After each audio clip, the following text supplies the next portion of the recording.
Welcome to online class 4. Today I will discuss about your chapter 11. Next topic is weather. अब हम chapter 11 के topic weather के बारे में आज डिस्कस करेंगे. So let's start. Weather means होता है मौसम. वेदर मीन्स मौसम. Weather is the state of the atmosphere of a place. मौसम एक वातावरण का, हर जगह के वातावरण का एक पर्टिकुलर समय पे अलग अलग होते हैं. It is referred in related to heat, cloudiness, dryness, sunshine, wind and rain. ये हर जगह अलग अलग होते हैं. हीट गर्मी, क्लाउडीनेस बादल, ड्राइनेस सूखा, सनशाइन सूरज, विंड हवा, रेन बारिश. The weather can be hot, cold, dry, windy, rainy और ह्यूमिड. वेदर कैसा भी हो सकता है, गर्म, ठंडा, सूखा, हवादार, पानी वाला या नमी वाला. सन कॉजेज चेंजेस इन वेदर. सन सबसे बड़ा कॉज है वेदर में चेंज होने का. देखिए ऐसे सन है, जब भी कभी पृथ्वी इसके चारों ओर राउंड लेती है तो जितनी चीज़ें सन के सामने आएगी वहाँ तो हमेशा गर्मी रहेगी, और जो बैक पोर्शन होता है वहाँ हमेशा ठंडी रहेगी, क्योंकि वहाँ तक किरणें पहुँच ही नहीं रही हैं सन की. तो सन एक सबसे बड़ा रीज़न है वेदर का चेंजेस का. As you have already seen, आप देख सकते हो, the heat of the sun causes winds to blow. जो हीट है सन की, जो गर्मी है, उससे क्या होता है, हवा चलती है. The heat of the sun also causes water to change into state. Sun की गर्मी से पानी की स्टेट भी चेंज हो जाती है. The water on the earth evaporate, क्योंकि तब जब गर्मी तेज़ होती है तो पानी जो होता है वो अर्थ से एवोपरेट यानी भाप बनता है, ऊपर जाके क्लाउड बादल बनता है, और फिर बारिश आती है, तूफान आता है, बर्फ़ गिरता है. सो ऑल द चेंजेस, इसलिए सारे जितने भी चेंजेस होते हैं वेदर के, वो सब सन की वजह से होते हैं, सन के रिगार्डिंग होते हैं. ठीक है. Next topic is weather and crops. Weather means मौसम. Weather should be suitable for the proper growth of crops. Weather बिल्कुल सही होना चाहिए प्रॉपर ग्रोथ के लिए क्रॉप्स की. Sudden change in weather damage the crops. जो अचानक चेंजेस होते हैं वेदर के, वो फसल को नष्ट कर देते हैं. Lack of rain and long hot and dry period destroy the crops. पानी की कमी, बहुत ज़्यादा सूखा, बहुत ज़्यादा गर्म, इन सब की वजह से क्रॉप्स डिस्ट्रॉय हो जाती हैं. If there is a storm, यदि वहाँ पर तूफान है, द फ्रूट्स फॉल ऑफ, तो फ्रूट्स गिर जाते हैं. Hail stone damage the blossoms. जो ओले हैं वो सारी की सारी खेती बाड़ी को नष्ट कर देते हैं, फ्रूट्स को, क्रॉप्स को. So a suitable weather is necessary for the growth of crops. इसलिए एक बहुत सुटेबल वेदर ज़रूरी है एक अच्छी फसल के लिए.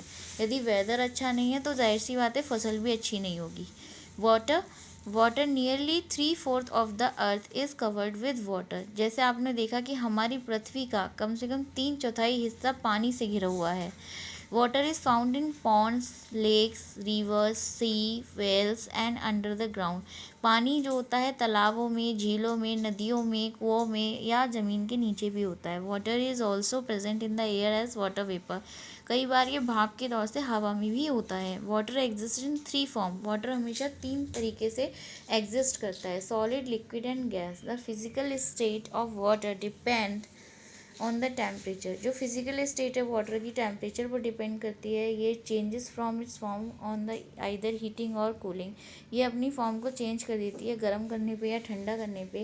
व्हेन वाटर इज़ हीटेड, जब पानी को गर्म करते हैं, स्टीम या वाटर वेपर बनती है, can be seen rising from it. तो आप हवा को उड़ता हुआ देख सकते हो. शोइंग दैट, वो दिखाता है that water has change from liquid, के लिक्विड से वो गैस बन गया.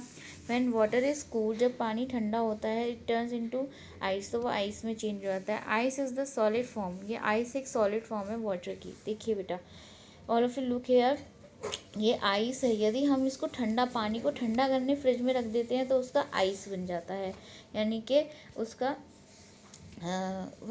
बर्फ़ बन जाता है. यदि हम फ्रिज से निकाल देते हैं, गर्म करने रख देते हैं, तो पानी बन जाता है. तेज़ गर्म करने रख देते हैं तो भाप बन के एवोपरेट हो जाता है. तो वाटर की 3 फॉर्म्स होती हैं, solid, liquid, gas.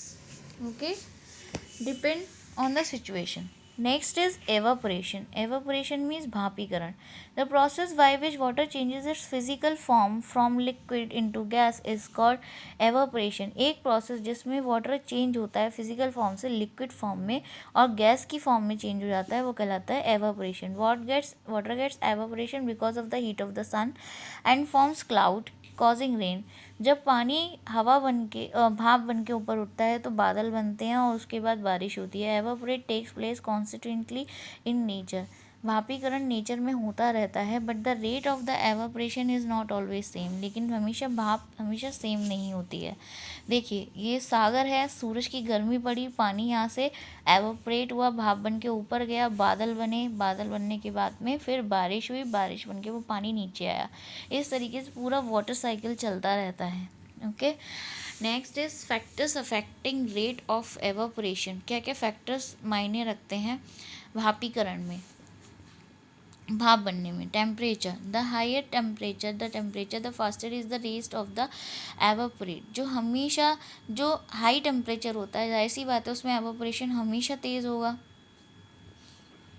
Next, evaporation is the fastest when the water is boiling. यदि बहुत तेज़ आप उबालोगे पानी को तो भी भापीकरण तेज़ होगा। Wet clothes dry faster in hot. यदि गर्म सूरज की रोशनी में आप कपड़ों को सुखाओगे तो वो जल्दी सूखेंगे तुलना में छाया में। ड्यूरिंग विंटर्स, जाड़ों में, it takes a long time. कपड़ों को सूखने में टाइम लगता है क्योंकि टेम्परेचर कम होता है। विंड, हवा। Wet cloth will dry faster under a fan blowing air on them. यदि आप तेज़ हवा यानी तेज़ पंखा चला के कपड़ों को सूखने के लिए डाल देंगे तो आप देखेंगे कि तेज़ हवा से भी कपड़े सूख जाते हैं। Surface area, wet cloth will be spread out will dry faster than a wet cloth which is folded. यदि आप खोल के उसको आप डाल दो बाहर तो आपका कपड़ा जल्दी सूखेगा, जबकि तय बनाने वाले से भी जल्दी सूखेगा। Because when the cloth is spread out, जब क्लोथ को खोला जाता है, a larger area is spoke, तो एक बड़ा एरिया उसको मिल जाता है सूखने के लिए। ठीक है बेटा, so today your topic is whether, water and evaporation is complete. Thank you class.